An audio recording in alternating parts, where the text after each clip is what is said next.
환영합니다. 여러분의 마음 이곳에서 풀고 가세요.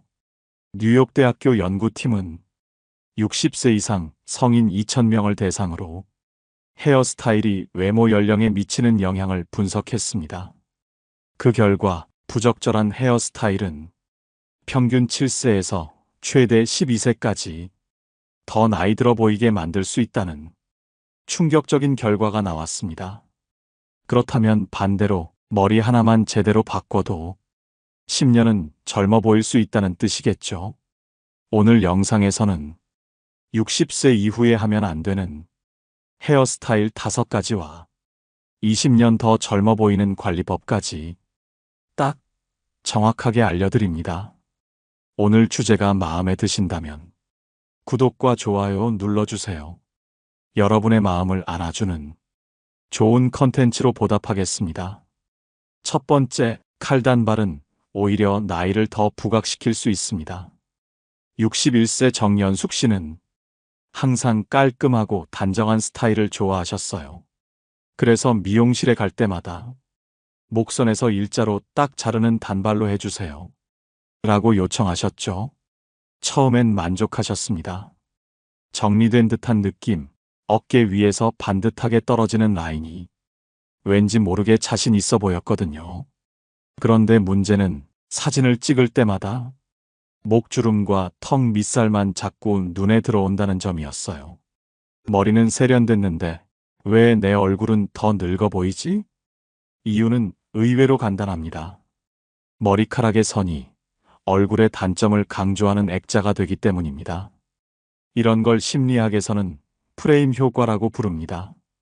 특히 목선이 드러나는 칼단발은 자연스럽게 시선을 목과 턱선으로 집중시킵니다.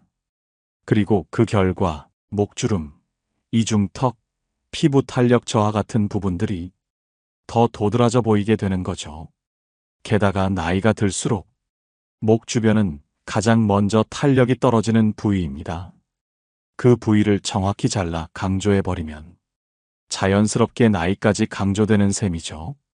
그렇다면 단발을 아예 피해야 할까요? 그럴 필요는 없습니다. 문제는 머리 길이가 아니라 그 길이가 어떤 라인을 만들고 있는가입니다.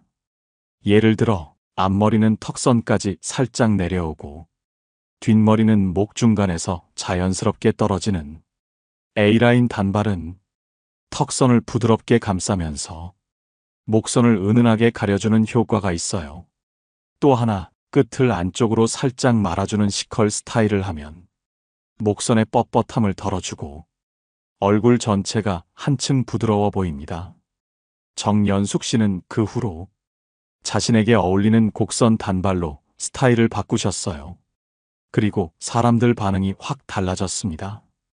요즘 무슨 좋은 일 있으세요? 얼굴이 한결 부드러워 보이네요. 여러분, 유행보다 더 중요한 건 조화입니다. 칼단발이든 단발이든 내 얼굴과 피부톤, 나이에 맞게 부드럽게 흘러가는 선을 찾아야 진짜 젊어 보입니다.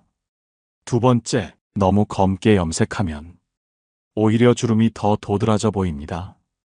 64세 강정혜 씨는 흰머리가 조금이라도 보이면 안 된다는 생각에 항상 극단적인 블랙 염색만 고집하셨어요.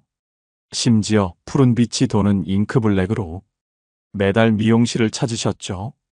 그런데 어느 날 가족들과 찍은 사진을 보고 깜짝 놀라셨습니다. 내가 이렇게 늙어 보였어? 사실 이건 많은 분들이 겪는 착각입니다.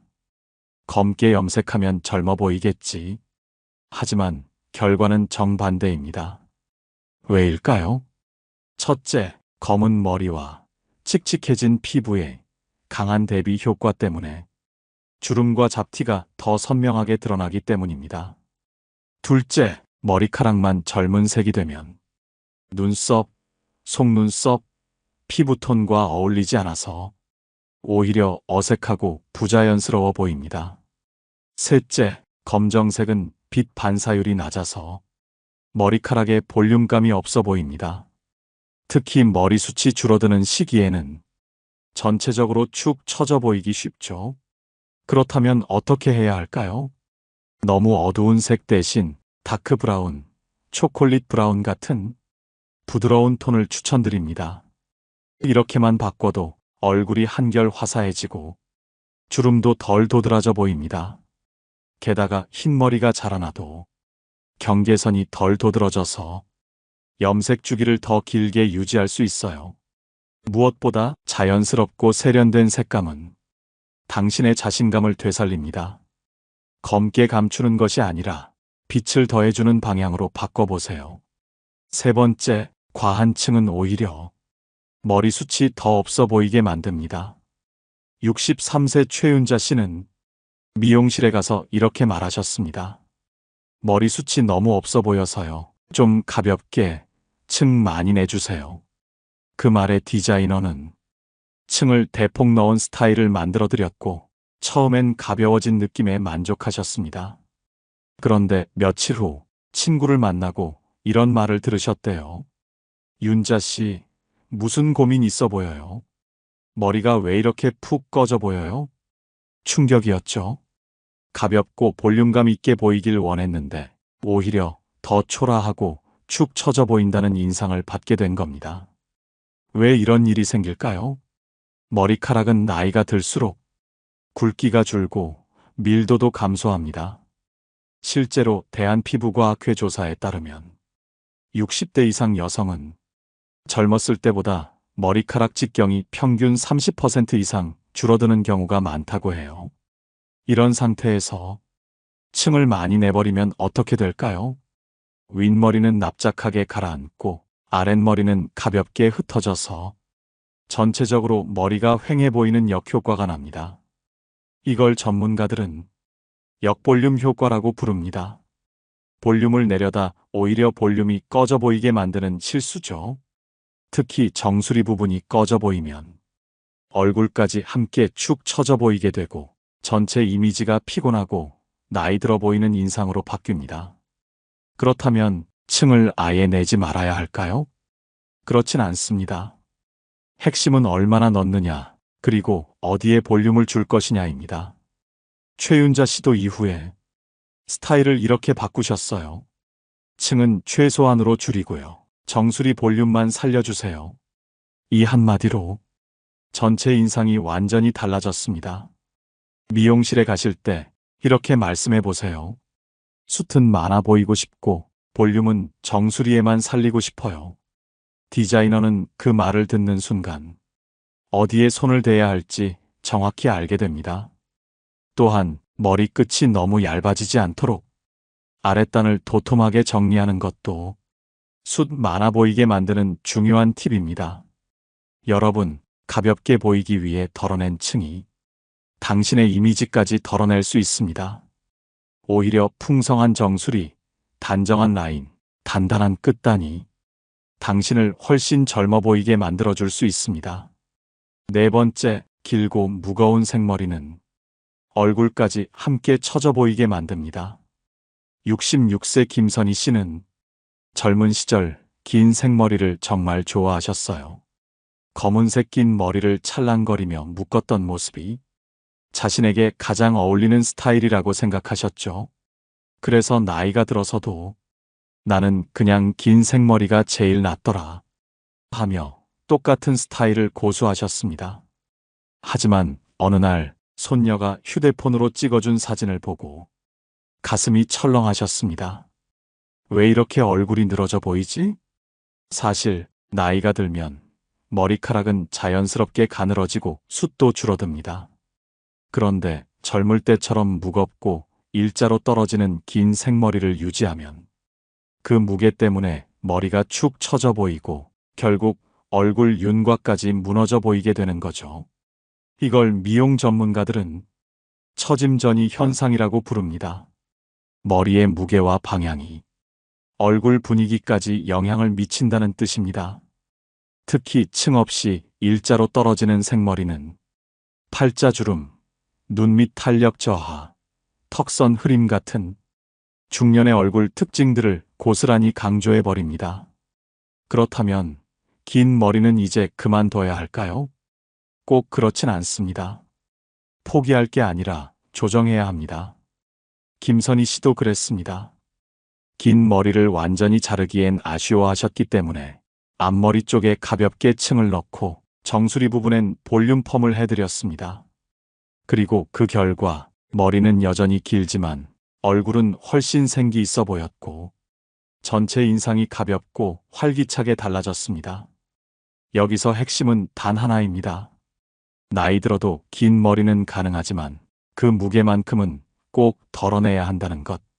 가볍게 레이어를 넣고 정수리와 앞머리에 볼륨을 주면 길이는 유지하면서도 얼굴선은 훨씬 또렷하고 탄력 있게 바뀝니다. 또 하나, 염색 톤도 함께 조정해 보세요. 지나치게 어두운 단색보다 살짝 밝은 브라운이나 은은한 하이라이트가 얼굴빛을 한층 환하게 만들어줍니다. 머리를 바꾼다는 건 단순한 스타일 변화가 아닙니다. 지금 내 얼굴과 나이에 맞는 새로운 조화를 찾는 일입니다. 5번째, 뿌리 염색을 방치하면 얼굴 전체가 지쳐 보입니다. 69세 이화선 씨는 평소 미용실 가는 걸 번거로워 하셨어요. 그래서 뿌리 염색도 두세 달은 그냥 넘기셨죠. 그러던 어느 날 오랜만에 나간 동창회 자리에서 친구가 조심스럽게 이렇게 묻더랍니다. 화선아, 요즘 어디 아파? 무슨 고민 있어 보여? 처음엔 그냥 웃어 넘기려 했는데 집에 돌아와 거울을 본 순간 그 말이 뼈처럼 박혔다고 하셨어요. 사실 뿌리 염색은 단순한 미용이 아닙니다. 내가 나를 어떻게 대하고 있는지 그 흔적이 그대로 드러나는 신호예요. 흰머리가 자란 채로 방치되면 사람들은 무의식적으로 피곤해 보인다, 힘들어 보인다는 인상을 받습니다. 그리고 무엇보다 중요한 건 그 모습을 보는 내 자신이 먼저 위축된다는 겁니다. 이 나이에 뭘, 귀찮고 그냥 대충 하자. 이런 마음이 쌓이면 거울 속 내 모습조차 점점 피곤하게 느껴지기 시작하죠. 그럼 어떻게 해야 할까요? 첫째, 뿌리 염색 주기를 달력에 표시하세요. 보통 머리카락은 한 달에 1cm 정도 자랍니다. 4에서 6주마다 한 번씩 일정하게 리터치하는 것만으로도 얼굴 인상이 훨씬 단정하고 생기 있어 보입니다. 둘째, 응급 상황에는 임시 커버 제품을 활용하세요. 갑작스러운 모임이나 약속이 있을 땐 임시 염색 스프레이나 스틱을 쓰시면 좋습니다. 바르기만 해도 바로 커버되니까 바쁘신 날에도 당당하게 나가실 수 있어요. 셋째, 가르마를 바꿔보세요. 왼쪽에서 타던 가르마를 오른쪽으로 바꿔주는 것만으로도 새로 자란 뿌리가 덜 눈에 띄는 효과가 있습니다. 생각보다 훨씬 간단하고 효과는 즉각적이에요. 이화선 씨는 그 이후 한 달에 한 번 뿌리 염색과 두피 케어를 꼭 챙기기 시작하셨어요. 그리고 이렇게 말씀하셨죠. 거울 앞에 서는 시간이 달라졌어요. 예전엔 피곤한 얼굴만 보였는데 요즘은 자꾸 웃고 있는 저를 보게 돼요. 여러분, 뿌리 하나만 정돈해도 기분이 살아납니다. 그리고 그 기분이 삶의 자신감으로 이어집니다. 6번째, 너무 꽉 묶은 머리는 오히려 얼굴의 단점을 모두 드러냅니다. 68세 문영순 씨는 평소에도 단정한 스타일을 선호하셨어요. 그래서 외출할 때마다 머리를 딱 묶어 넘기는 게 습관처럼 굳어져 있었습니다.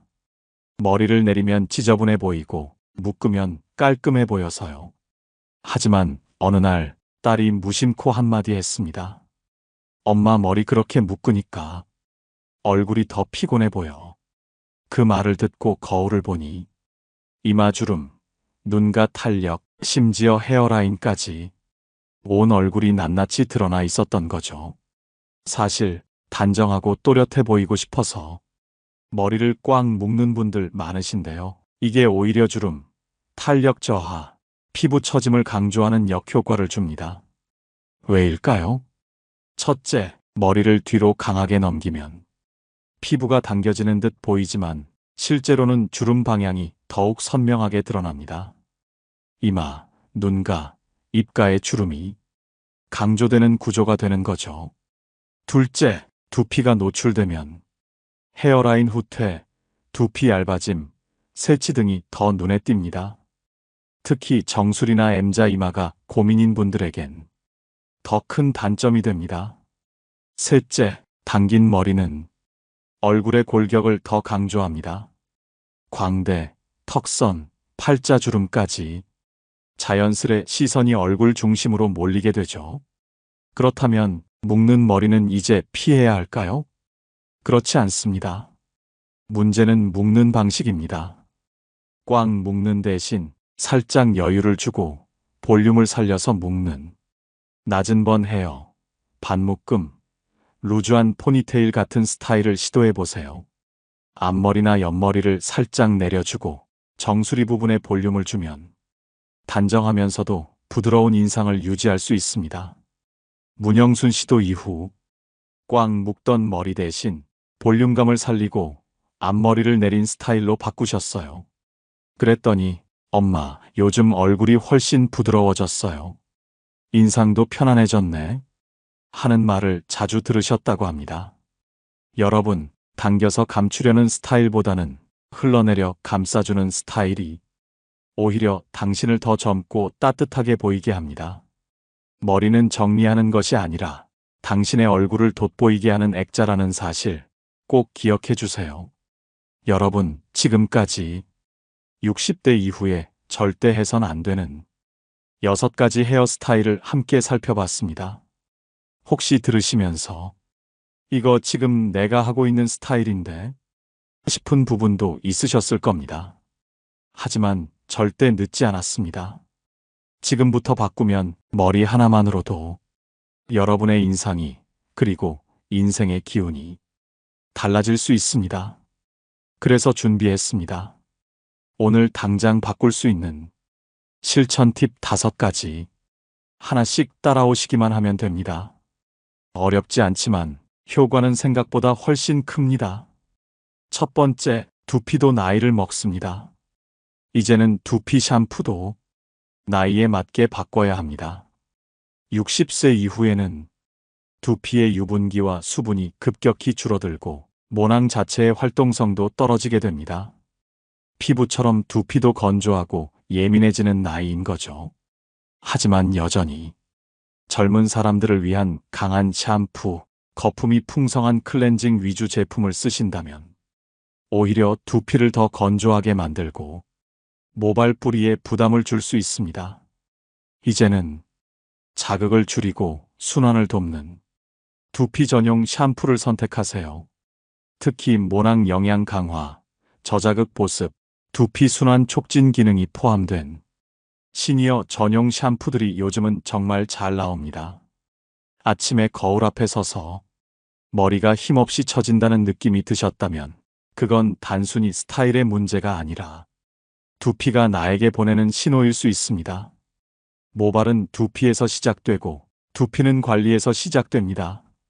지금 샴푸 하나만 바꿔도 모발의 볼륨, 윤기, 생기가 다시 살아날 수 있습니다.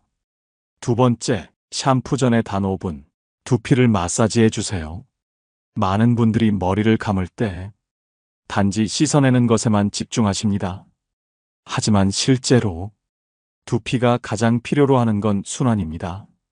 나이가 들면 모발 뿌리로 가는 혈류량도 줄어들고 두피 아래 미세 근육들이 굳어지기 시작합니다. 이게 바로 머리카락의 생기가 없어지고 정수리가 푹 꺼져 보이는 진짜 원인입니다. 그런데 놀랍게도 손끝으로 두피를 눌러주는 것만으로도 이 모든 게 조금씩 달라질 수 있습니다. 방법은 간단합니다.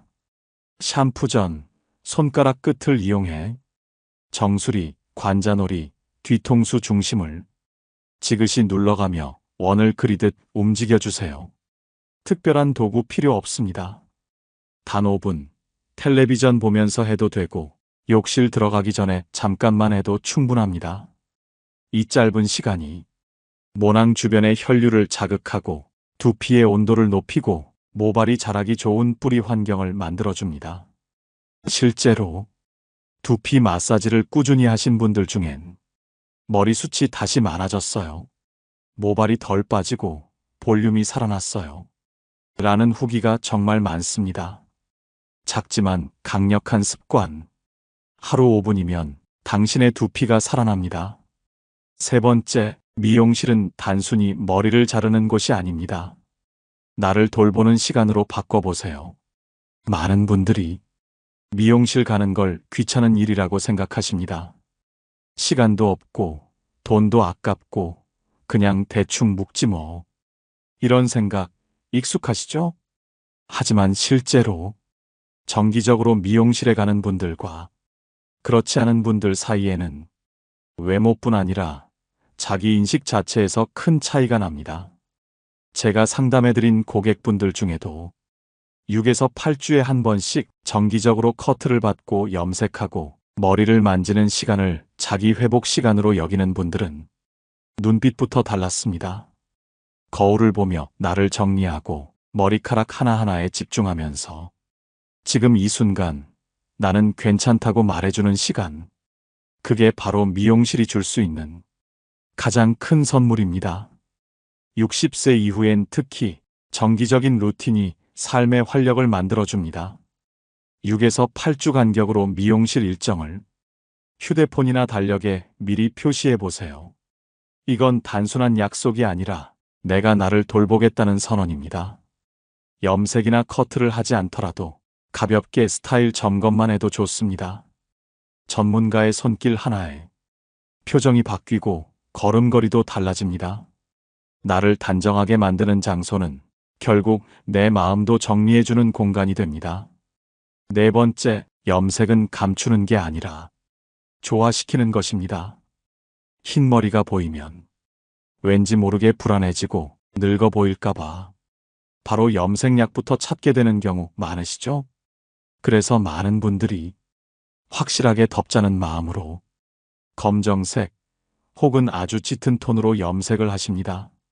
하지만 오히려 그게 피부톤을 죽이고 주름과 잡티를 더 도드라지게 만드는 원인이 될 수 있습니다. 색은 단지 머리카락의 색이 아니라 얼굴 전체 분위기를 바꾸는 프레임이기 때문입니다. 예를 들어 피부가 노르스름하거나 붉은 기가 있는 분이 푸른빛 또는 검정색으로 염색하면 얼굴빛이 창백하고 칙칙해 보일 수 있습니다. 반대로 다크 브라운, 초콜릿 브라운, 은은한 웜브라운 계열의 컬러는 피부에 자연스럽게 녹아들면서 얼굴을 화사하게 밝혀주는 효과가 있어요.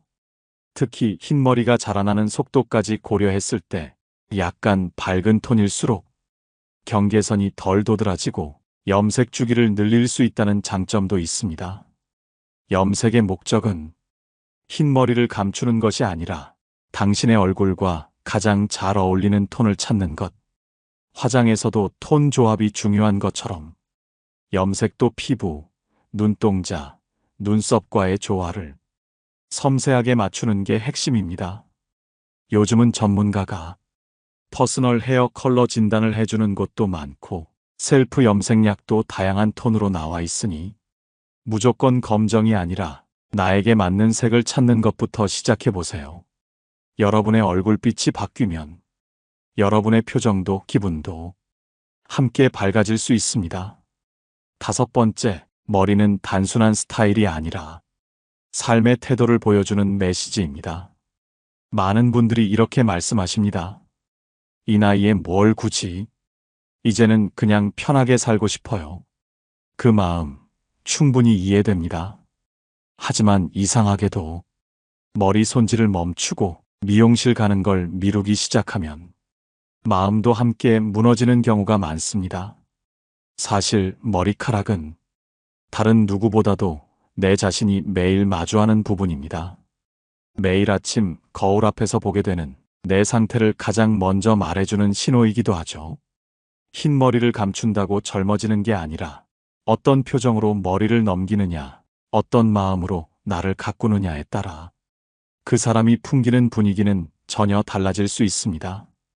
머리카락을 정돈하는 건 세상에 보여주기 위한 것이 아니라 스스로에게 말해주는 겁니다.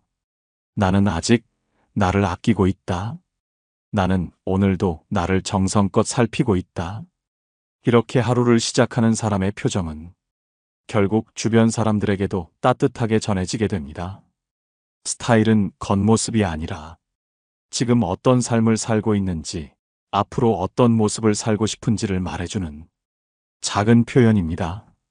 그리고 그 표현이 머리카락 하나에서부터 시작된다는 걸 잊지 마시기 바랍니다. 오늘 우리는 60세 이후 젊음을 가로막는 6가지 헤어스타일과 그 해결법을 함께 살펴봤습니다.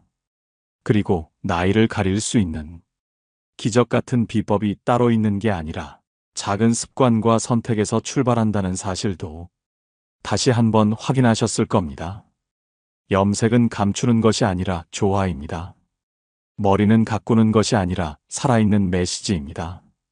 그리고 나를 정돈하는 일은 내 마음을 다시 일으켜 세우는 일입니다. 고대 로마의 철학자 키케로는 이렇게 말했습니다. 노년은 쇠퇴가 아니라 삶의 완성이다. 지금 이 순간 거울 앞에 섰나, 비록 주름은 생기고 머리는 가늘어졌지만 여전히 자신을 아끼는 마음이 있다면 그건 늙은 모습이 아니라 가장 아름답고 성숙한 내 모습일 것입니다.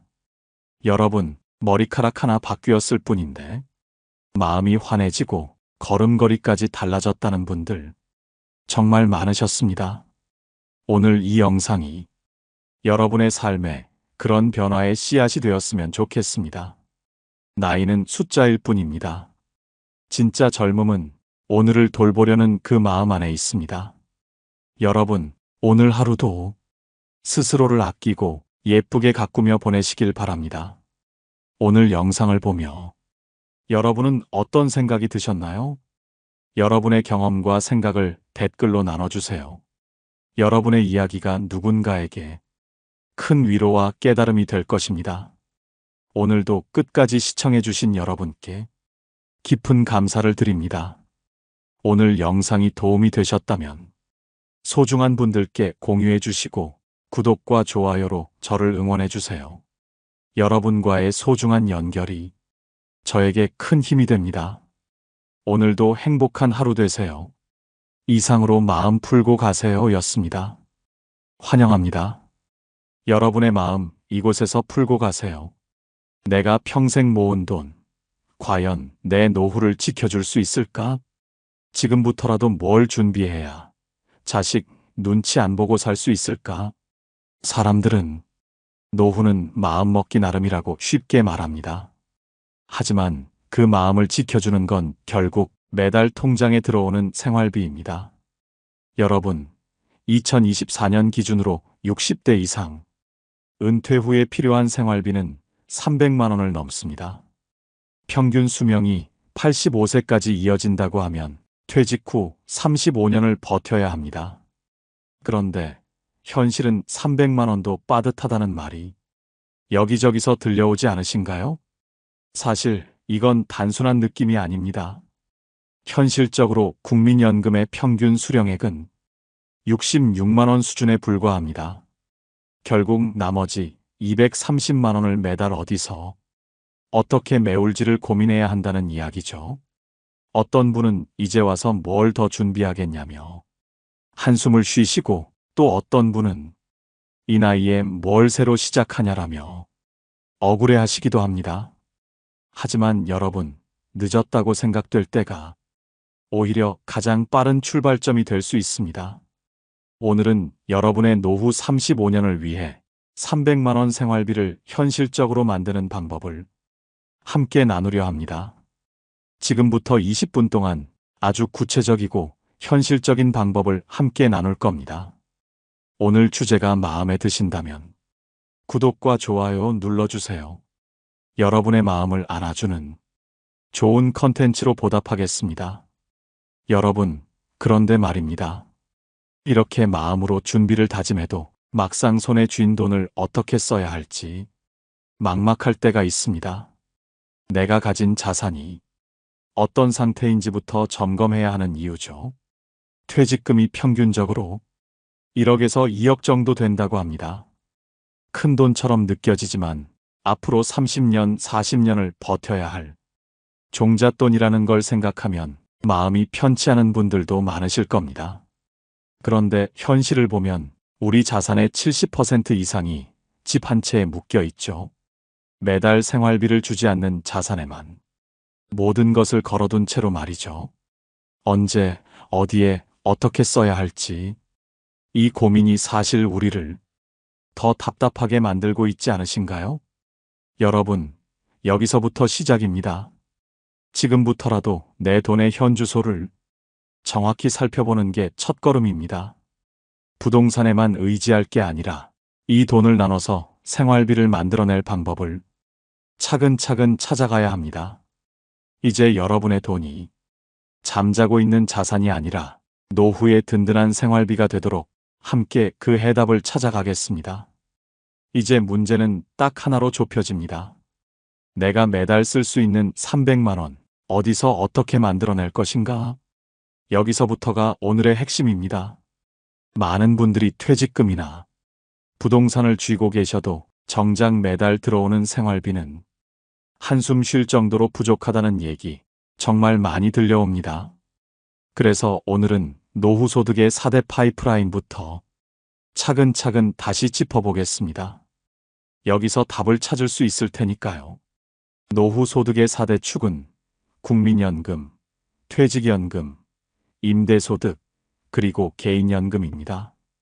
이 네 가지가 서로 다른 파이프라인처럼 연결돼야 혹시 한 군데서 문제가 생겨도 생활비가 끊기지 않기 때문입니다. 그런데 현실적으로는 이 네 가지 중 한두 가지는 아예 없거나 금액이 너무 적은 경우가 많습니다. 특히 퇴직연금은 직장을 오래 다닌 분들도 없거나 아주 적은 경우가 흔하고, 임대소득은 말 그대로 집이 있어야 가능한 수입입니다. 현실적으로 집 한 채만 있는 경우도 많으시죠. 결국 국민연금만으로는 턱없이 부족하고 나머지는 개인연금이나 적립식 투자로 메워야 하는 현실을 마주하게 됩니다.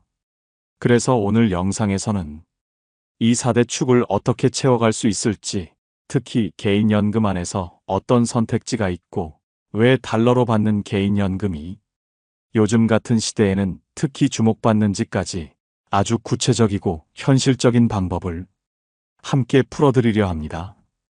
여러분, 이제 가장 중요한 질문이 남았습니다. 왜 하필 달러 연금이어야 하는가? 많은 분들이 이렇게 물어보시죠.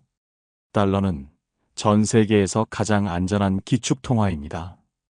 우리 원화는 환율과 세계 경제의 변동에 늘 휘청거리지만 달러는 전혀 다른 움직임을 보입니다. 세계 경제가 불안해질 때마다 오히려 달러 가치는 더욱 높아집니다. 특히 여러분이 노후를 맞이하는 60대, 70대 이후에는 갑작스러운 경제 위기나 물가 폭등이 큰 타격이 되죠. 그럴 때 달러로 받는 연금은 생활비를 지켜주는 가장 든든한 방어막이 됩니다. 달러 연금은 매년 달러로 생활비를 받습니다. 예를 들어 원화 가치가 떨어져 물가가 치솟아도 달러로 받는 연금은 그 영향을 크게 줄여줍니다.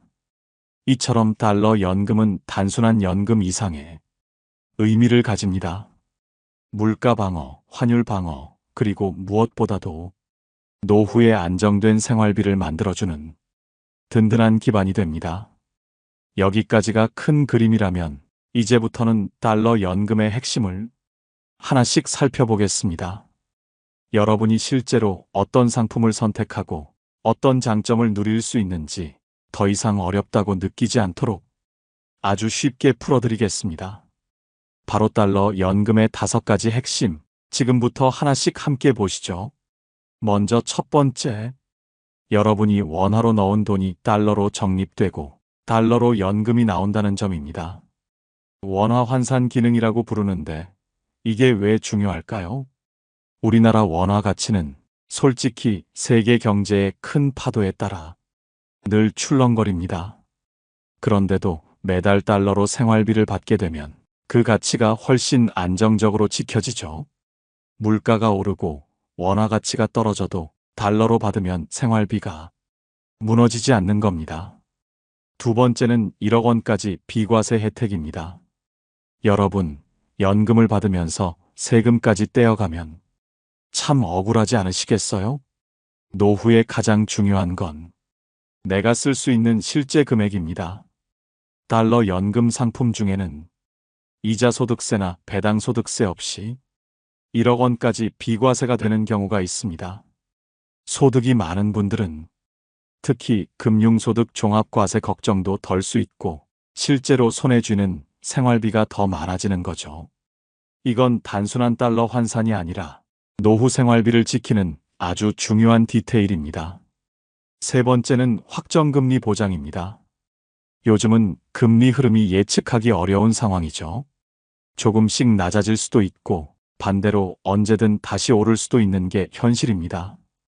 그런데 달러 연금 중에는 5년, 10년 동안 가입할 때 정해진 금리를 그대로 보장해주는 상품도 있습니다. 생활비가 줄어들 걱정을 덜어주면서 앞으로 어떤 상황이 와도 내 노후 소득은 안정적으로 지킬 수 있게 해주는 겁니다. 네 번째는 중도 해지나 추가 납입의 유연성입니다.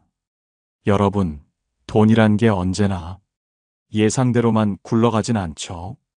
갑자기 큰 돈이 필요해질 때도 있고 또 반대로 여유가 생기면 더 넣고 싶을 때도 있습니다. 달러 연금은 중도의 일부를 인출할 수 있는 상품도 있고 또 마음이 바뀌거나 여유가 생기면 추가로 돈을 더 넣을 수 있는 옵션도 있습니다. 노후에도 돈이 묶여서 발목 잡히는 불안을 덜어주는 아주 중요한 기능이죠. 마지막으로 다섯 번째, 무엇보다 중요한 것은 보험사의 재무 건전성입니다. 아무리 좋은 달러 연금이라도 운용하는 회사가 불안하면 무슨 소용이 있겠습니까? 그래서 지금 여력 비율, 바로 KICS를 꼭 보셔야 합니다. 메트라이프라는 미국 보험사의 경우 이 비율이 무려 356%입니다. 대한민국 평균 생명보험사 비율이 181%밖에 안 되는데 그 2배를 넘는 수치라는 건 정말 드물고도 든든한 안전망이죠. 쉽게 말해 어떤 위기 상황에서도 여러분의 연금을 약속대로 꼭꼭 지급할 수 있는 힘이 그만큼 더 튼튼하다는 뜻입니다. 여러분, 이 5가지를 보면 아시겠지만 달러 연금은 단순한 해외 투자가 아닙니다. 내 생활비를 달러라는 안전한 통화로 받는 방식, 그리고 세금과 금리, 중도 인출, 회사의 건전성까지 모두를 다 챙길 수 있는 솔루션이자 노후를 현실적으로 지키는 가장 확실한 길입니다. 여러분, 이쯤에서 실제 사례 하나를 말씀드리겠습니다. 40대 후반에 1억 3천만 원 정도를 달러 연금에 넣으신 분이 계십니다. 이분은 60세부터 매년 8,400달러, 우리 돈으로 약 1,100만 원 정도를 받게 됩니다.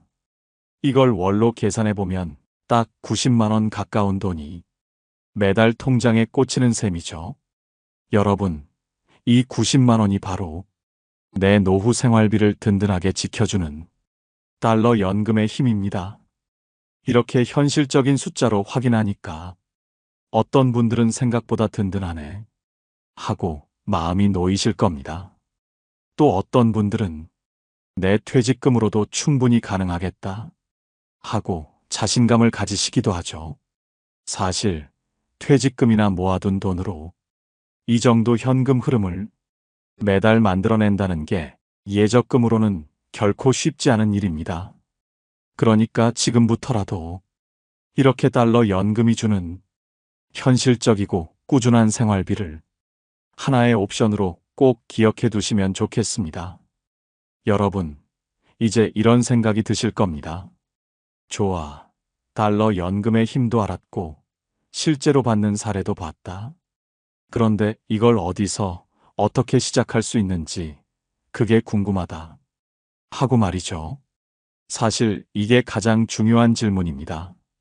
달러 연금은 모든 보험사에서 다 취급하는 게 아닙니다. 현재 대한민국에서 달러 연금을 가입할 수 있는 보험사는 메트라이프 생명, AIA 생명, 그리고 KB라이프 생명, 이렇게 딱 세 곳뿐입니다. 특히 매트라이프 생명은 미국계 보험사이면서 달러 기반 채권과 현금성 자산을 글로벌 규모로 운용하는 노하우를 갖추고 있어서 달러 연금을 가장 전문적으로 설계해온 곳으로 잘 알려져 있죠. 지금 여력 비율이 업계 평균의 2배를 넘는 356%라는 안정성 지표도 이 회사를 신뢰할 수 있는 이유 중 하나입니다. 그렇다고 무작정 매트라이프만이 답이라는 건 아닙니다. AIA나 KB라이프 생명도 각각의 특성과 장점을 지니고 있으니 여러분의 상황에 맞게 비교해 보셔야 합니다. 이 과정에서 중요한 건 내 국민연금, 퇴직연금, 생활비 상황을 정확히 점검해보고 어느 상품이 나에게 가장 든든한 생활비 파이프라인이 될지를 꼼꼼히 따져보는 것이죠. 보통 이 과정은 전문 상담사의 도움을 받으시는 게 좋습니다. 가입 전에는 확정금리형인지, 변동금리형인지, 중도 인출이나 추가 납입 옵션이 있는지 이런 디테일까지 전부 살펴봐야 하니까요. 특히 퇴직금을 한 번에 넣으려는 경우라면 내가 기대하는 생활비 흐름이 정말 나올 수 있는지를 시뮬레이션으로 꼭 확인해 보시길 권합니다. 여러분, 실제로 퇴직금 1억 정도만 있어도 국민연금과 달러연금을 함께 설계하면 매달 300만 원의 노후 생활비를 충분히 만들 수 있습니다. 이렇게 구체적으로 계산해 보면 나도 할 수 있겠다는 자신감이 훨씬 커지실 겁니다. 가입 후에도 매년 달러 수령액과 금리 환율 상황을 함께 점검하면서 필요할 땐 추가 납입이나 일부 인출을 통해 내 생활비 설계를 다시 짜볼 수도 있습니다. 이렇게 보면 달러 연금은 단순히 가입으로 끝나는 게 아니라 내 노후를 오랫동안 지켜주는 든든한 반려 통장 같은 존재가 되어줄 겁니다. 결국 여러분, 달러 연금, 나도 준비할 수 있을까? 이 고민을 품고 계시다면 매트라이프 같은 보험사의 공식 채널이나 금융 전문가와 먼저 상담을 받아보세요. 그 상담이 여러분이 할 수 있는 가장 현실적이고 확실한 첫걸음이 될 수 있을 겁니다. 여러분, 달러 연금만으로도 노후 생활비의 큰 축을 채울 수 있지만 사실 이게 끝은 아닙니다. 혹시 달러 연금 말고 내가 지금부터라도 조금씩 쌓아갈 수 있는 다른 방법은 없을까? 하고 궁금하셨을 분들도 계실 겁니다. 맞습니다. 지금부터는 노후 생활비를 보충할 수 있는 또 다른 전략을 간단히 말씀드리겠습니다. 바로 적립식 투자와 국민연금, 퇴직연금과의 병행 설계, 그리고 혹시 내 집 한 채밖에 없다 하시는 분들을 위한 주택연금까지입니다. 먼저 적립식 투자에 대해 알려드릴 텐데요. 아마 적립식 투자? 그게 뭔데? 괜히 위험한 거 아니야? 하고 걱정부터 하실 분들도 계실 겁니다. 그래서 투자라고 하면 어렵게만 들리셨던 분들을 위해 정말 쉽게 처음부터 하나씩 풀어드릴게요. 먼저 적립식 투자가 뭔지부터 짚어보죠. 적립식 투자는 말 그대로 매달 일정한 돈을 적금처럼 모으되 그 돈을 펀드나 ETF 같은 투자 상품을 사는 데 쓰는 방식입니다. 적금처럼 차곡차곡, 하지만 예금이 아니라 투자 상품을 사 모으는 거죠. 큰 돈을 한 번에 넣는 게 아니라 매달 소액씩 모아가니 내 돈이 사라지면 어쩌지? 하는 불안도 덜합니다. 그럼 이 투자 상품들은 뭔가요? 펀드. 여러 사람의 돈을 모아 전문가가 대신 주식 채권 등에 분산해서 투자해주는 상품입니다. 은행이나 증권사 창구 또는 스마트폰 앱에서 가입할 수 있어요. 내가 직접 주식을 고를 필요가 없어서 나는 잘 몰라도 된다는 점이 큰 장점이죠. ETF, 상장지수 펀드, 펀드처럼 여러 주식 채권을 담되 주식시장, 코스피 코스닥에 상장돼 주식처럼 매매가 가능합니다. 예를 들어 S&P 500 ETF를 사면 미국 대표 기업 500개의 주식을 한꺼번에 담는 것과 같아요.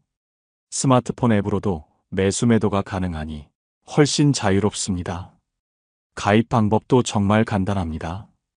요즘은 삼성증권, 미래에셋증권, NH투자증권, 키움증권 같은 증권사 앱에서 계좌를 10분 만에 만들 수 있어요. 계좌가 생기면 펀드, ETF 메뉴를 눌러 원하는 상품을 검색하고 매달 투자 금액을 정해두고 자동이체만 걸어두면 됩니다. 여러분, 이렇게 하면 그럼 도대체 얼마를 넣어야 하나요? 궁금하시죠? 예를 들어 매달 30만 원씩 20년간 ETF를 꾸준히 투자한다고 가정해 보겠습니다. 연평균 6% 수익률만 잡아도 20년 뒤엔 1억 4천만 원 이상이 됩니다. 월 30만 원씩만 모아도 20년 뒤엔 내 노후 생활비를 매달 60만 원씩 보충해주는 수준이 되는 거죠. 물론 이건 단순 계산이고 실제 시장 상황에 따라 오르내리지만 20에서 30년 긴 호흡으로 보면 대부분 상승 곡선을 그려왔습니다. 여러분, 이렇게 적립식 투자를 통해 틈새 생활비를 보충하는 방법까지 알아봤습니다. 그런데 아직 끝이 아닙니다. 노후 생활비의 4대 축, 국민연금, 퇴직연금, 적립식 투자, 그리고 주택연금이죠. 퇴직연금 이야기 더 구체적으로 말씀드려 볼게요. 퇴직연금이란 퇴직금을 한 번에 받지 않고 연금처럼 쪼개서 받거나 금융상품으로 굴려서 더 키우는 제도입니다. 보통은 회사에서 DC형, 확정기여형이나 DB형, 확정급여형으로 운영하는데 퇴직 후에도 개인이 직접 관리할 수 있도록 IRP 개인형 퇴직연금 계좌로 옮길 수도 있습니다. IRP 계좌는 연간 900만 원까지 세액공제를 해주기 때문에 특히 은퇴를 앞두신 분들에게 절세와 노후 생활비 마련의 두 마리 토끼를 잡을 수 있는 좋은 기회가 됩니다. 예를 들어 퇴직금을 1억 정도 받았을 때 이 돈을 IRP로 굴려두면 세금을 아끼면서도 투자 수익을 기대할 수 있습니다. 그리고 55세 이후부터는 매달 연금처럼 나눠서 받을 수 있어요. 이렇게 되면 퇴직연금이 생활비 통장이 되어주는 겁니다. 주택연금도 꼭 알아두셔야 합니다. 혹시 여러분이 나는 집 한 채가 전부인데 생활비가 부족해질까봐 불안하다 하고 계시진 않으신가요? 이럴 때 주택연금이 든든한 선택지가 됩니다. 주택연금은 소유한 집을 담보로 맡기고 그 집을 담보로 매달 생활비를 받는 제도입니다. 한국주택금융공사 HF에서 운영하는 상품인데 소유권은 그대로 본인 명의로 유지되면서 집에 계속 살 수 있다는 점이 가장 큰 장점입니다. 예를 들어 65세 이상이고 시가 9억 원 이하의 주택을 가지고 계신다면 주택연금에 가입할 수 있습니다. 가입 후에는 집을 팔지 않고도 그 집을 담보로 매달 일정 금액을 연금처럼 받을 수 있죠. 생활비로 받는 금액은 집가, 나이 등에 따라 다르지만 서울에 6억 원짜리 아파트를 보유하신 70세 분이라면 월 100만 원 정도를 받을 수 있습니다. 그리고 중요한 건 주택연금은 평생 지급입니다. 살아계신 동안은 계속 받을 수 있고 부부 중 한 분이 돌아가셔도 배우자가 계속 받을 수 있어요. 내 집은 있지만 현금이 없어서 답답하다 하셨던 분들에게는 정말 좋은 방안입니다. 이렇게 보시면 됩니다. 국민연금으로는 월 66만 원 정도 기본적인 생활비의 기둥을 세운다. 이 퇴직연금 IRP나 DC형 등은 퇴직금을 쪼개서 매달 월급처럼 받는 생활비 통장이다. 이 적립식 투자펀드 ETF는 내 생활비의 틈새를 채워주는 벽돌 같은 역할을 한다. 이 주택연금은 내 집 한 채를 지키면서도 평생 쓸 수 있는 주택 기반 생활비 파이프라인이다. 그리고 달러연금은 환율, 물가 위기에도 끄떡없는 든든한 방어막이자 반려 통장이다. 이렇게 기둥과 벽돌, 지붕, 방어막까지 다 갖춰야 여러분이 필요로 하는 월 300만 원 생활비를 현실로 만드는 내 맞춤형 연금 전략이 완성됩니다. 사실 하나만으로는 부족할 수 있습니다. 하지만 이렇게 4대 축과 달러 연금까지 함께 쓰면 혹시 한 군데에서 문제가 생겨도 생활비가 끊기지 않는 든든한 연금 건물을 세울 수 있게 됩니다. 여러분, 여기서 중요한 건 단순히 알았다가 아닙니다. 지금부터라도 내 상황을 하나씩 정리해보고 어떤 파이프라인을 먼저 세우고 어떤 벽돌을 쌓고 어떤 방어막을 둘지를 함께 고민해야 한다는 거죠. 혹시 나는 어디서부터 시작해야 할지 모르겠다 하시면 절대 혼자서만 고민하지 마세요. 전문가 상담이나 금융기관 창구를 찾아서 내 연금, 투자, 주택 상황까지 꼼꼼히 시뮬레이션 해보세요. 혼자서는 막막해도 함께라면 훨씬 수월하게 그리고 든든하게 해낼 수 있을 겁니다. 이제 여러분의 300만 원 생활비 그리고 내 노후를 지켜줄 튼튼한 연금 건물의 첫 벽돌을 오늘부터 다시 쌓아보시길 바랍니다. 오늘 영상 어떠셨나요? 여러분이 생각하시는 노후 준비 그리고 지금까지 해온 노력들을 댓글로 나눠주세요. 여러분의 경험과 이야기가 같은 고민을 가진 다른 분들에게 큰 힘이 될 겁니다. 오늘도 끝까지 시청해주신 여러분께 깊은 감사를 드립니다. 오늘 영상이 도움이 되셨다면 소중한 분들께 공유해 주시고 구독과 좋아요로 저를 응원해 주세요. 여러분과의 소중한 연결이 저에게 큰 힘이 됩니다. 오늘도 행복한 하루 되세요. 이상으로 마음 풀고 가세요 였습니다. 환영합니다. 여러분의 마음 이곳에서 풀고 가세요. 여러분은 사람을 만날 때 무엇을 가장 먼저 보시나요? 말투, 표정, 행동. 우리는 종종 착해 보인다, 믿음직스럽다. 그런 첫인상으로 사람을 판단합니다. 하지만 안타깝게도 말도, 표정도, 행동도 얼마든지 꾸밀 수 있습니다. 그래서 우리는 때때로 믿었던 사람에게 배신당하고 정붙였던 사람에게 상처를 입습니다. 혹시 여러분도 그런 경험 있으신가요? 처음에는 그렇게 따뜻했던 사람이 돈 앞에서는 차갑게 변했던 순간, 의지했던 사람이 돈 문제 앞에서는 달라졌던 순간, 내가 그때 그 사람을 좀 더 제대로 봤더라면, 이런 후회 한 번쯤 해보셨을 겁니다. 그렇다면 우리는 어떻게 해야 할까요? 표정도 말도 포장도 믿지 마세요. 진짜 본성은 돈을 다루는 태도에서 적나라하게 드러납니다. 사람을 만나면 지갑을 보세요. 그 사람의 속마음이 고스란히 담겨 있습니다. 지금부터 돈을 다루는 6가지 태도를 통해 사람의 본성을 꿰뚫어보는 방법을 알려드리겠습니다. 오늘 주제가 마음에 드신다면 구독과 좋아요 눌러주세요. 여러분의 마음을 안아주는 좋은 컨텐츠로 보답하겠습니다. 첫 번째, 돈이 생긴 후 변하는 사람. 사람의 본성은 힘이 생겼을 때 적나라하게 드러납니다. 그리고 그 힘 중 하나가 바로 돈입니다. 평범할 때는 모릅니다. 같이 웃고 같이 울고 서로를 위하는 것처럼 보입니다. 하지만 돈을 손에 쥐는 순간 그 사람의 속마음이 고스란히 드러납니다. 미국 캘리포니아 대학교 버클리 심리학 연구팀은 경제적 지위 상승과 인간 행동 변화를 주제로 대규모 실험을 진행했습니다. 연구팀은 참가자들에게 가상의 부와 권력을 부여했습니다. 일부 참가자에게는 당신은 이 실험에서 가장 높은 위치에 있습니다. 라고 알리고 다른 참가자들에게는 당신은 하위 그룹입니다. 라고 설정했습니다. 그리고 그 상태에서 간단한 게임, 식사, 토론 활동을 진행했습니다. 놀랍게도 경제적 지위가 높다고 설정된 참가자들은 불과 몇 시간 만에 태도가 변했습니다. 말을 끊고 다른 사람을 무시하고 자신의 권리를 과도하게 주장하기 시작했습니다. 반면 하위 그룹으로 설정된 참가자들은 조심스럽고 배려심 많은 태도를 유지했습니다. 연구팀은 이렇게 결론지었습니다.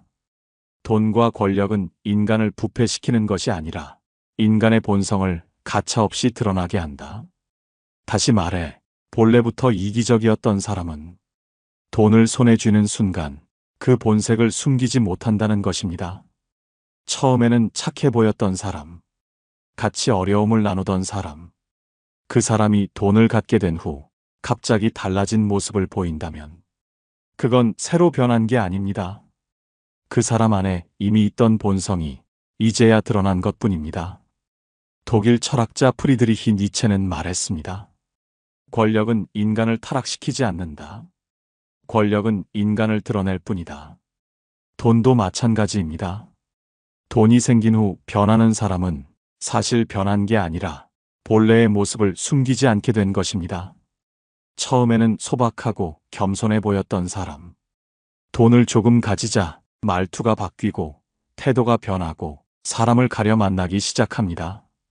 예전에는 함께 울고 웃던 친구를 이제는 무시하거나 부담스러워하거나 때로는 부끄러워합니다. 당신이 변한 것이 아닙니다. 당신의 가치가 달라진 것이 아닙니다. 그 사람이 처음부터 가지고 있던 숨겨진 본심이 돈이라는 힘을 빌려 드러났을 뿐입니다. 평소를 보세요. 조금 여유가 생겼다고 주변 사람들을 무시하는 사람, 작은 성공에 도취되어 마음을 가볍게 여기는 사람, 이들은 더 큰 돈, 더 큰 힘을 가지면 당신을 아는 척조차 하지 않을 가능성이 높습니다. 돈을 보면 변화를 볼 수 있습니다. 돈을 보면 진짜 모습을 볼 수 있습니다.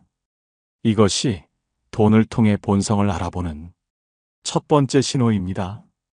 두 번째, 남에게는 인색하고 자기한테만 퍼붓는 사람. 남에게는 한없이 아끼면서 자기한테는 거침없이 퍼붓는 사람을 조심하세요. 처음에는 잘 보이지 않습니다. 오히려 검소해 보이고 책임감 있어 보입니다. 돈의 깐깐한 모습이 오히려 믿음직스럽게 느껴질지도 모릅니다. 하지만 조금만 가까워지면 알게 됩니다. 남을 위해서는 한 푼 쓰는 것도 아까워하면서 자기 만족을 위해서는 돈을 물 쓰듯이 씁니다. 남이 커피 한 잔 사달라고 하면 부담스러워하고 자기 기분을 풀기 위해서는 수백만 원짜리 명품을 충동 구매합니다. 남이 어려워도 모른 척하면서 자기 욕망을 채우는 데는 단 한 번의 망설임도 없습니다. 이런 사람은 절대 변하지 않습니다. 돈 앞에서 이기적인 사람은 관계 앞에서도 반드시 이기적입니다. 하버드 대학교 심리학 연구팀은 이와 관련해 흥미로운 실험을 진행했습니다. 연구팀은 참가자 300명을 무작위로 두 그룹으로 나누었습니다. A그룹은 자신을 위해 돈을 쓰라. B그룹은 다른 사람을 위해 돈을 쓰라. 라고 지시했습니다. 모든 참가자에게 주어진 돈은 단 $5, 커피 한 잔 값 정도에 불과한 작은 돈이었습니다. A그룹은 이 돈으로 자신이 원하는 것을 샀습니다. 간식을 사거나 개인적인 물건을 구매했습니다. B그룹은 이 돈으로 다른 사람을 위해 썼습니다. 동료에게 커피를 사주거나 작은 선물을 준비하거나 누군가를 돕는 데 사용했습니다. 하루가 끝난 후 연구팀은 참가자들에게 물었습니다. 오늘 얼마나 행복했습니까? 오늘 주변 사람들과 얼마나 가까워졌다고 느끼십니까? 그리고 일주일 후 다시 물었습니다. 지금 가장 신뢰하고 싶은 사람은 누구입니까? 결과는 명확했습니다. 타인을 위해 돈을 썼던 B그룹은 돈을 썼던 상대방에 대해 훨씬 높은 신뢰와 친밀감을 느꼈습니다. 즉, 작은 돈을 나누는 행동이 내가 이 사람을 위해 무언가 했다는 심리적 연결을 만들어냈던 것입니다. 반면 자신을 위해 돈을 썼던 A그룹은 신뢰도와 친밀감 점수가 거의 변하지 않았고 오히려 소속감이 약해진 경우도 있었습니다. 특히 연구팀은 이렇게 결론 내렸습니다. 타인을 위해 작은 소비조차 아까워하는 사람은 장기적으로 관계를 유지하고 신뢰를 구축할 확률이 3배 이상 낮아진다. 커피 한 잔, 작은 선물 하나, 그 사소한 돈 쓰는 태도가 그 사람의 인간관계 전체를 예고하는 신호였던 것입니다. 이 실험은 우리에게 중요한 사실을 알려줍니다. 사람은 말로는 얼마든지 친절할 수 있습니다. 하지만 돈을 쓰는 순간 진심은 감추지 못하고 드러납니다. 프랑스 철학자 몽테뉴는 말했습니다. 이익이 걸린 순간 인간은 자신의 진짜 얼굴을 보인다. 아무리 포장하고 아무리 꾸며도 돈을 쓸 때만큼은 거짓말을 할 수 없습니다. 평소 남을 위해 돈을 쓰는 사람인지 아니면 오직 자기 욕망만 채우는 사람인지 그걸 보면 그 사람의 미래까지 보입니다. 남에게는 인색하고 자기한테는 퍼붓는 사람. 그 사람은 언젠가 반드시 당신을 외면할 사람입니다. 돈을 쓸 때 그 사람의 마음이 보입니다. 돈을 쓸 때 그 사람의 인생이 보입니다. 이것이 돈을 통해 본성을 알아보는 두 번째 신호입니다. 세 번째, 보여주기 위해 돈을 쓰는 사람. 돈을 어떻게 쓰는지 보면 그 사람의 속마음이 그대로 보입니다. 특히 조심해야 할 사람. 바로 남에게 보여주기 위해 돈을 쓰는 사람입니다. 자신의 필요 때문이 아닙니다. 자신의 행복을 위해서도 아닙니다. 오직 남의 시선을 끌기 위해, 남에게 잘 보이기 위해, 남보다 우위에 서기 위해 이들은 끊임없이 과시하고 비교하고 인정받으려는 욕망에 사로잡혀 있습니다. 겉으로는 당당한 척하지만 속은 허전하고 불안합니다. 캐나다 브리티시 컬럼비아 대학교 심리학 연구팀은 과시적 소비와 내면 불안에 관한 실험을 진행했습니다. 참가자들에게 평범한 셔츠와 명품 브랜드 로고가 새겨진 셔츠 중 하나를 선택하게 했습니다. 그리고 그 셔츠를 입은 채 사회적 활동을 하게 했습니다. 모임에 가거나 새로운 사람과 인사하거나. 그 결과 명품 로고 셔츠를 입은 사람들은 평범한 셔츠를 입은 사람들보다 다른 사람들의 평가에 과도하게 민감하게 반응했습니다.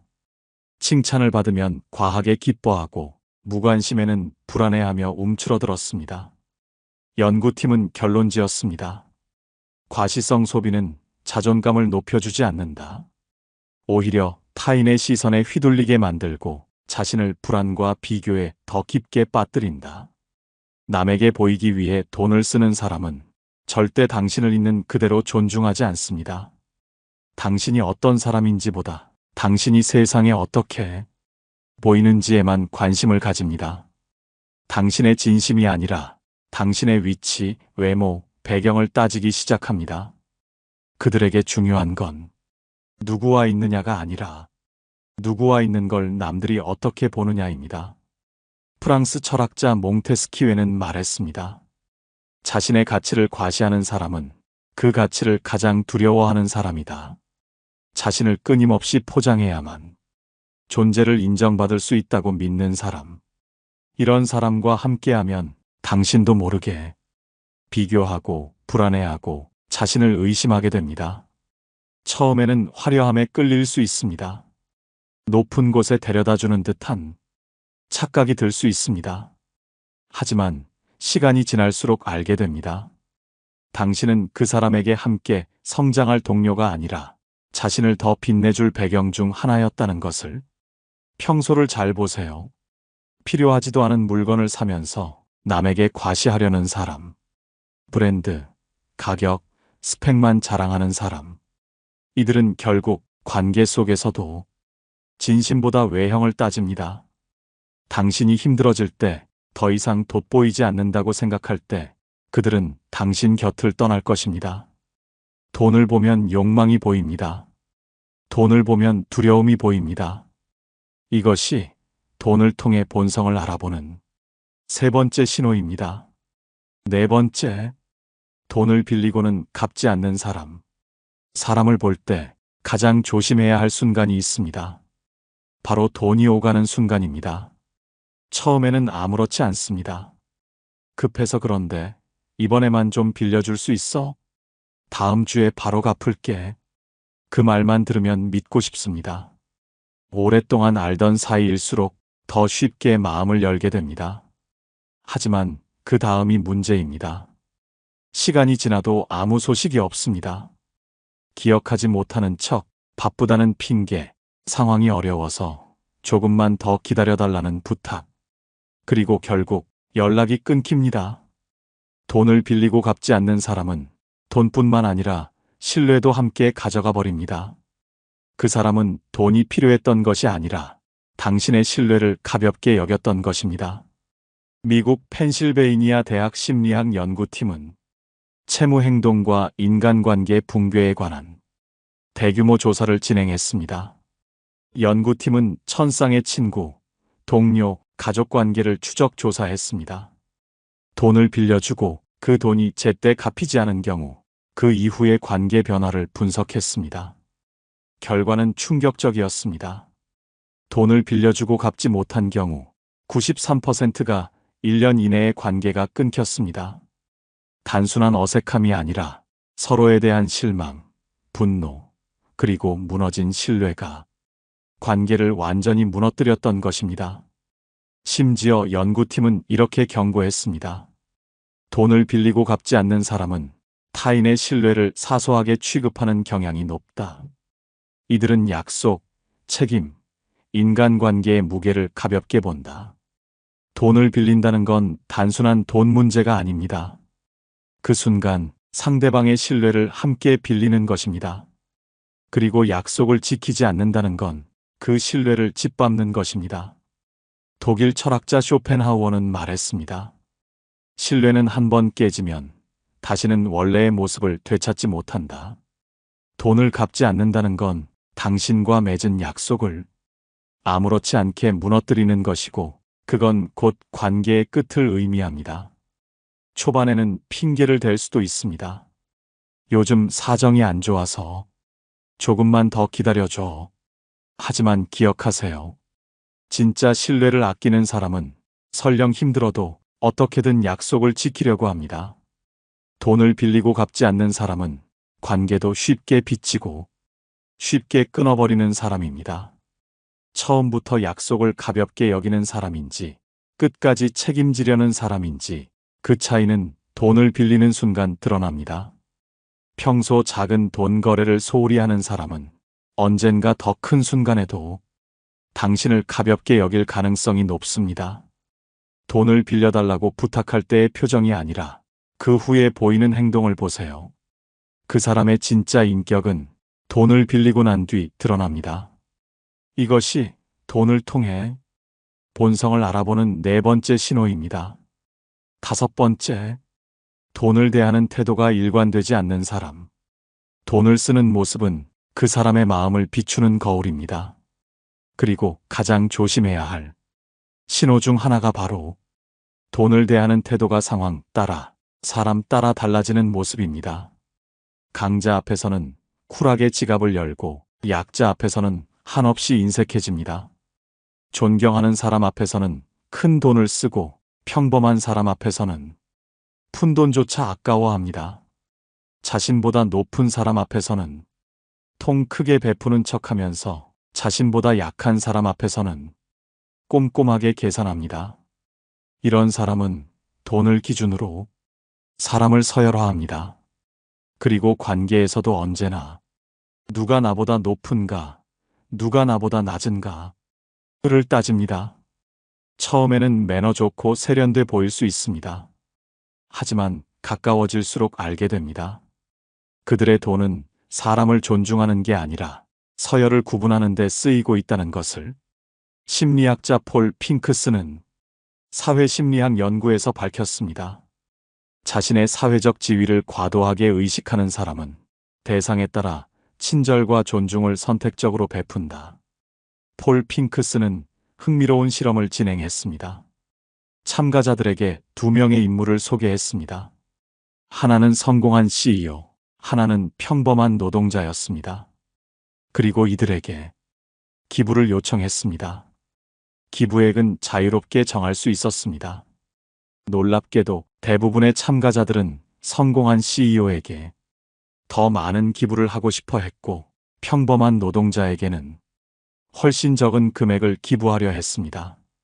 그 사람은 성공했으니까 더 받을 자격이 있어. 이 사람은 그냥 평범한 사람이잖아. 이런 식으로 무의식적인 차별과 서열화가 돈 쓰는 행동 속에 그대로 드러났던 것입니다. 폴 핑크스는 결론지었습니다. 돈을 쓰는 방식은 개인의 가치관과 인간관계를 서열화하는 방식까지 드러낸다. 돈을 대하는 태도가 일관되지 않은 사람, 그들은 인간관계에서도 절대 일관되지 않습니다. 자신에게 이익이 되거나 자신을 빛내줄 수 있는 사람에게는 친절과 돈을 아끼지 않습니다. 하지만 당신이 도움이 되지 않는다고 판단되는 순간 당신을 향한 태도도 돈도 마음도 순식간에 식어버릴 것입니다. 독일 철학자 쇼펜하우어는 말했습니다. 사람을 존중하는 척하는 것은 쉽다. 하지만 진짜 존중은 아무것도 바라지 않을 때 드러난다.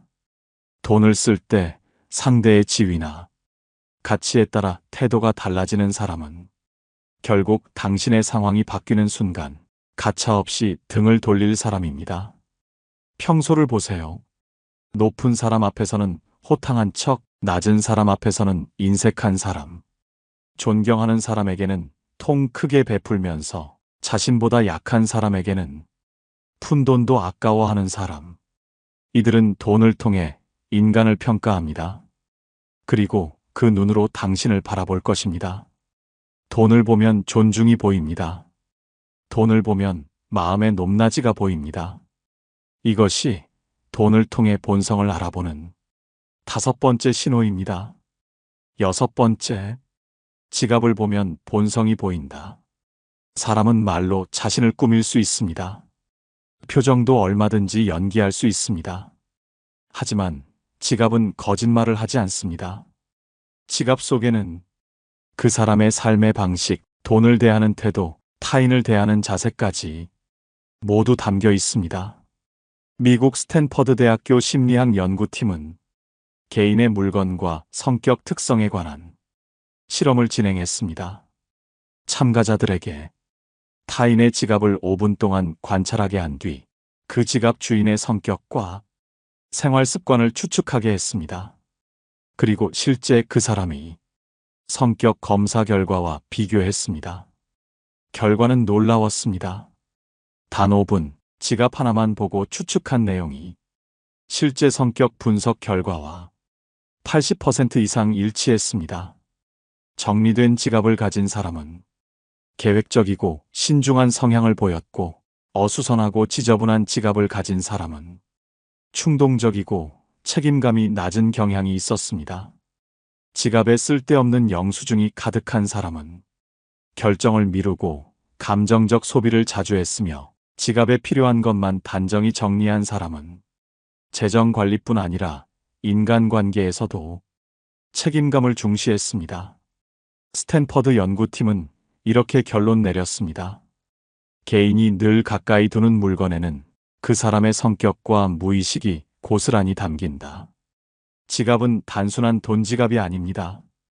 그 사람의 세계관이자 돈과 삶을 대하는 태도 그 자체입니다. 프랑스 철학자 롤랑 바르트는 말했습니다. 인간은 물건을 통해 자신을 말한다. 지갑을 보면 그 사람이 돈을 어떻게 여기는지 보입니다. 정리되지 않은 지갑, 쓸데없는 카드와 영수증으로 터질 듯한 지갑. 그 속에는 충동, 미루기, 무책임이 숨어 있습니다.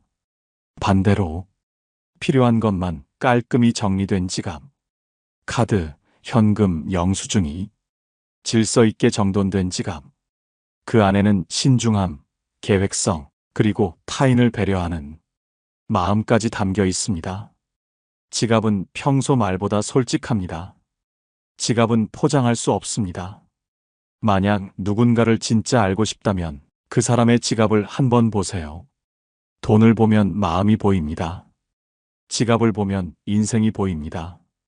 이것이 돈을 통해 본성을 알아보는 6번째 신호입니다. 그렇다면 이제 묻겠습니다. 우리는 과연 어떤 사람을 곁에 두어야 할까요? 돈을 다루는 태도를 통해 좋은 사람을 알아보는 방법을 지금부터 하나씩 알려드리겠습니다. 첫 번째, 작은 돈이라도 기쁘게 나누는 사람을 곁에 두세요.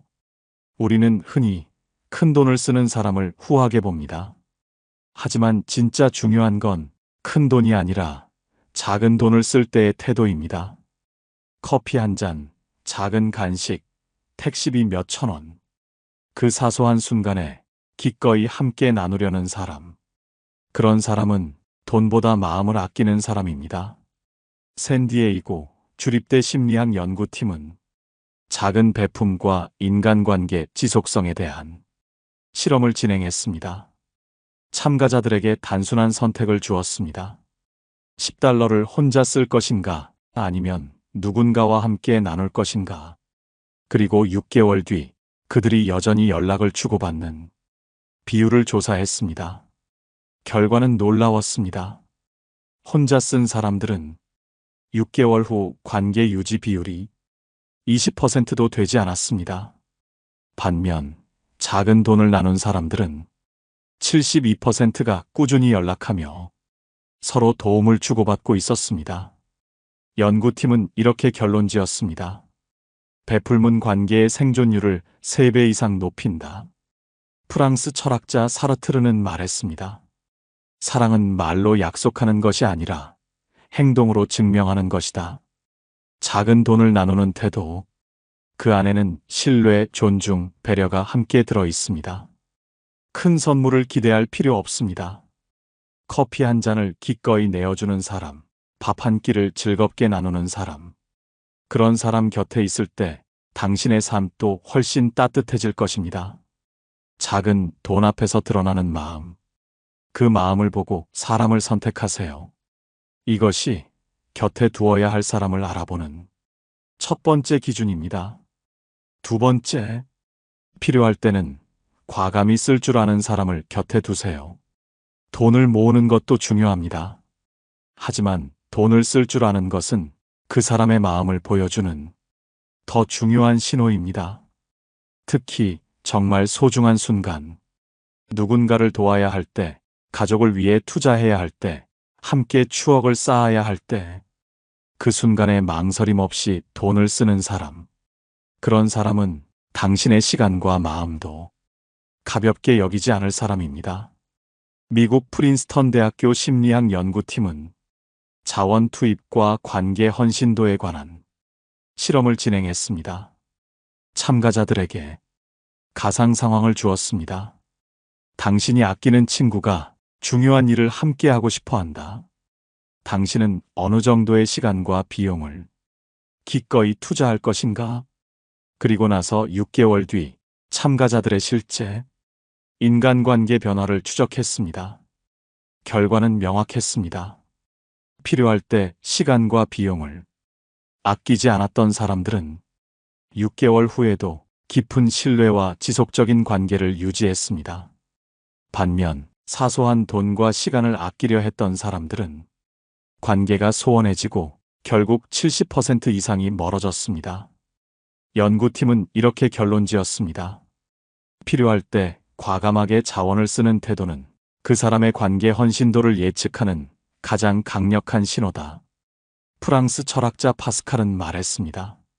가장 작은 희생이야말로 가장 큰 사랑의 증거다. 돈은 숫자가 아닙니다. 마음을 표현하는 또 다른 언어입니다. 정말 필요한 순간에 기꺼이 지갑을 여는 사람. 당신과의 인연을 가볍게 흘려보내지 않는 사람. 그런 사람은 세상의 어떤 값진 것보다 귀한 존재입니다. 조심하세요. 평소에는 아무렇지 않게 지갑을 열던 사람도 정작 중요한 순간에는 끝없이 계산기를 두드릴 수 있습니다. 나중에 하자. 이건 아까워. 다음 기회에. 그 말들은 당신과의 관계를 나중으로 아까운 것으로 밀어버리는 신호일 수 있습니다. 돈을 봐야 합니다. 돈을 쓸 때 망설임 없는 사람을 봐야 합니다. 특히 자기 욕망을 위해서가 아니라 함께하는 순간을 위해 기꺼이 쓰는 사람. 그 사람이야말로 끝까지 함께 걸을 수 있는 사람입니다. 필요할 때 아끼지 않는 사람. 그 사람을 곁에 두세요. 그 선택이 당신의 삶을 더 깊고 따뜻하게 만들어줄 것입니다. 세 번째, 돈 이야기 앞에서도 솔직하고 투명한 사람을 곁에 두세요. 돈 얘기는 쉽지 않습니다. 어색하고 불편하고 때로는 민감합니다. 그래서 대부분의 사람들은 돈 이야기를 피하려 합니다. 혹은 애둘러 말하거나 자신에게 유리한 쪽으로 흐르게 만듭니다. 하지만 진짜 중요한 것은 돈이 아니라 돈을 대하는 태도입니다.